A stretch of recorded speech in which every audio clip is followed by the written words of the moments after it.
lalu, siapa yang memainkan genderang kerusuhan di Papua?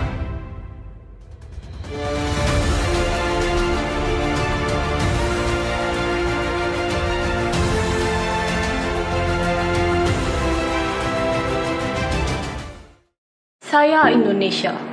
Dari Sabang sampai Merauke adalah tubuh saya. Memiliki keberagaman adalah ciri khas saya. Menjadi identitas bagi sebuah bangsa. Tapi sekarang saya sudah tidak merasa. Aku bineka. Aku berbeda dengan yang lain. Unik. Itu yang mereka katakan.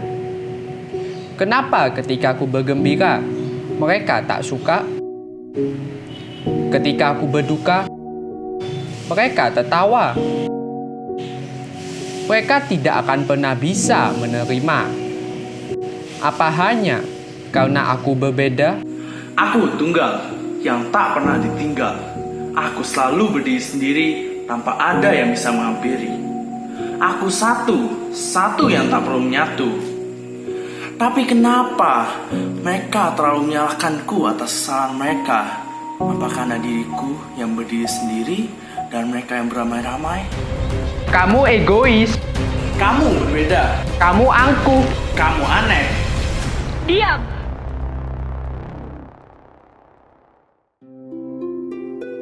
Aku Wika. Aku yang terakhir dari Tunggal dan Bineka. Mereka bilang aku tidak penting, padahal aku yang paling penting. Mereka bilang aku tidak berarti, padahal aku yang paling berarti. Kami selalu bersama. Tapi mereka lupa akan makna kami yang sebenarnya. Tanah ini sangat kaya dengan kebinekaan, perbedaan kepercayaan, perbedaan budaya dan bahasa. Saya menentang untuk didiamkan. Tidak adilan yang dibiasakan, kebersamaan yang tak dirasakan. Perlakuan dibedakan itu tak pernah dibenarkan. Walau perbedaan itu nyata antara si kaya dan si miskin, antara pejabat dan rakyat.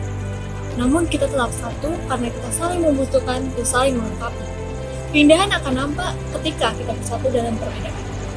Dari dua sisi mata Garuda, berdiri sama tinggi, duduk sama rendah, bertindak dan berperilaku luhur menciptakan masyarakat yang adil pada keberagaman. Menjunjung tinggi persatuan sebagai hak dan kewajiban bersama. Dengarkan suaranya, di mana mayoritas bersatu dengan minoritas dalam rasa solidaritas. Jadi jangan dekat aku dengan paksa, tapi terima aku dengan rasa.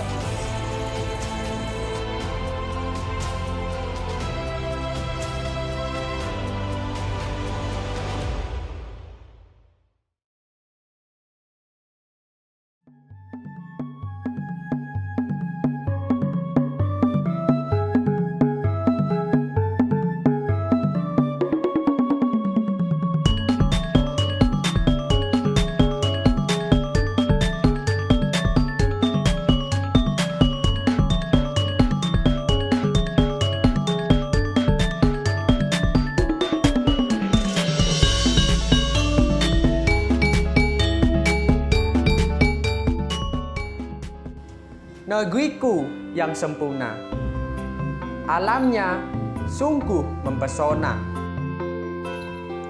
Indahnya tiada tara. Didapat dari beragam rasa di dunia.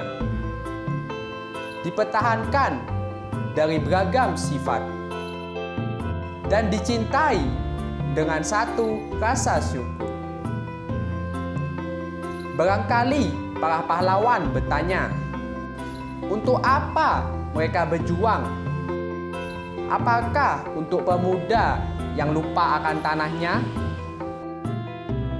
Kurangi bentakan, apalagi senapan. Yang perlu ditambah adalah pelukan. Manusia itu hitam dan putih.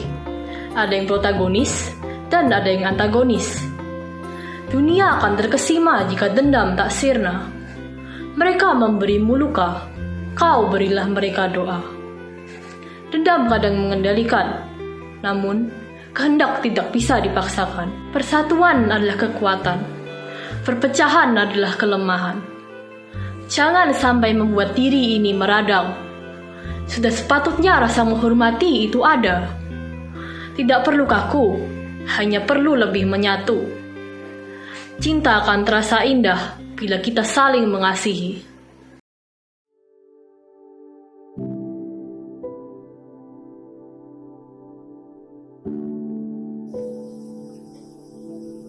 Kasih yang diajarkan Yesus yang dapat mengasihi sesama, khususnya yang memusuhi kita. Walaupun sudah dilakukan, namun kita harus menggunakan cinta kasih dan menghindari balas dendam. Dosa bisa merampas cinta kasih dari diri kita, sehingga kita menyalahkan orang dan juga menolak untuk mengampuni orang lain. Tuhan tidak ingin kita hidup dalam pahitnya kebencian yang memunculkan dendam tersendiri. Oleh karena itu, kita diajak untuk menjadi anak-anak Allah.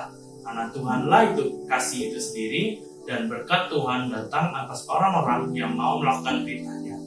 Perlu kita ketahui bahwa dengan balas dendam itu bukanlah solusi dari suatu masalah, karena dendam bisa merusak kehidupan, iman, serta relasi kita dengan Tuhan. Seperti awan gelap dan angin kencang pun bisa menciptakan pelangi yang indah setelahnya.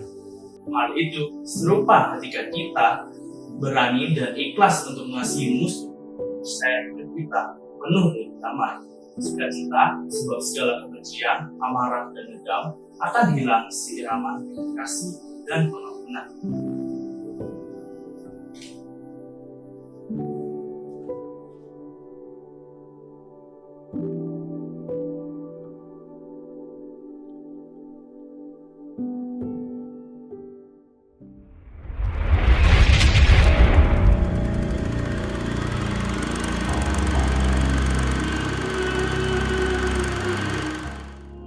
Berdasarkan puisi yang kami sampaikan, di dunia ini memang terdapat berbagai macam perbedaan yang dapat memicu perpecahan. Namun, dari perbedaan tersebut, seharusnya kita semua bisa berdamai dan menciptakan persatuan yang harmonis, seperti kisah hidup Albertus Sugija Pranata. Beliau lahir di Surakarta 25 November 1896 dengan nama Sugija dan dibesarkan dalam keluarga Islam. Namun, ia tertarik untuk menganut agama Katolik setelah bersekolah di Quick School Muntilan atas permintaan Pastor Van Lith. Setelah menyelesaikan studinya, beliau kembali ke tanah air menjadi pastor. Lalu, ia melakukan pelayanan pada umat selama 7 tahun dan pada 1940 ia diangkat oleh Paus menjadi uskup. Sugija merupakan uskup pribumi pertama. Hal ini merupakan suatu peristiwa bersejarah yang luar biasa karena pada tahun 1940 Indonesia masih termasuk daerah jajahan Belanda. Sebagai pemimpin Katolik yang memiliki jaringan lobby di Vatikan, ia menulis surat permohonan kepada Vatikan agar mengakui kemerdekaan Indonesia. Melihat fakta-fakta yang diceritakan dan argumentasi melalui tulisannya, pihak Vatikan akhirnya memenuhi permohonan beliau dan mengakui kemerdekaan Indonesia pada Juli 1947. Beliau berperan penting dalam perjuangan diplomasi di tingkat internasional tentang kemerdekaan Indonesia.